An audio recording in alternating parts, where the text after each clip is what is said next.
today for my two kids that are 14 and 12, and just thinking about what to say today was a pretty emotional experience for all of us. I remember my first time meeting Tanya. I was 14 years old, and I was probably somewhat like Rob, chunky kid, trying to figure out if high school would lead to the types of friendships that I'd remember for the rest of my life, just like everybody told me it would. I've been reflecting on that recently because I have a 14-year-old who's going to go through that experience, and it's amazing because sometimes life gives you those gifts of people that you're always going to have that deep connection with.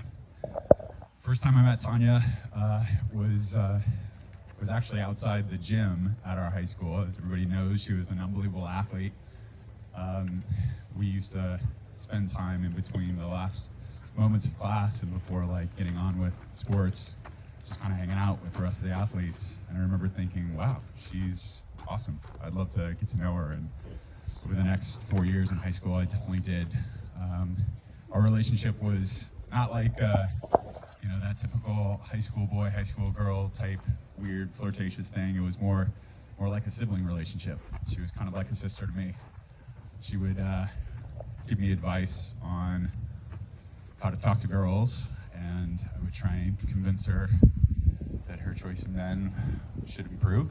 And every once in a while, she would take me up on that observation. But Tanya was the type of person that when you had those long moments at track practice where you're stretching, you get into those deeply philosophical questions around happiness. I mean, who does that when they're in high school? But she was that type of person. After high school, she went off to UCLA, and I went to Santa Barbara. And I remember being in really good athletic shape, coming home, going for a run on Dry Creek Park, and just being like, oh man, I am gonna blow past Tanya this time. Definitely did not happen. But that's just her. She just always had something extra in the tank, and it was amazing to see.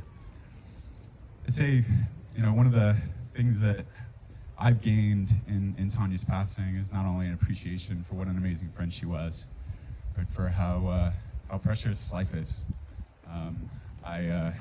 After hearing about Tanya's diagnosis and visiting her in the hospital, kind of became really introspective for me around how to spend my time, and kind of shortly after that quit my job and decided to hike to Canada and just whatever, threw it all to the wind. And that was the type of kind of motivation I needed to make sure that I was living my best life possible. And she's helped me be a better person.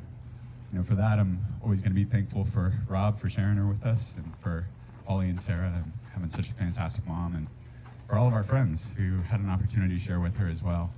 She just left that connection, and I'm going to miss it, but I'm enjoying it every day, trying to live a better life because of Tanya's help in confronting the realities of our life. So with that, cheers to Tanya, and I hope somebody else will talk too. Thank you.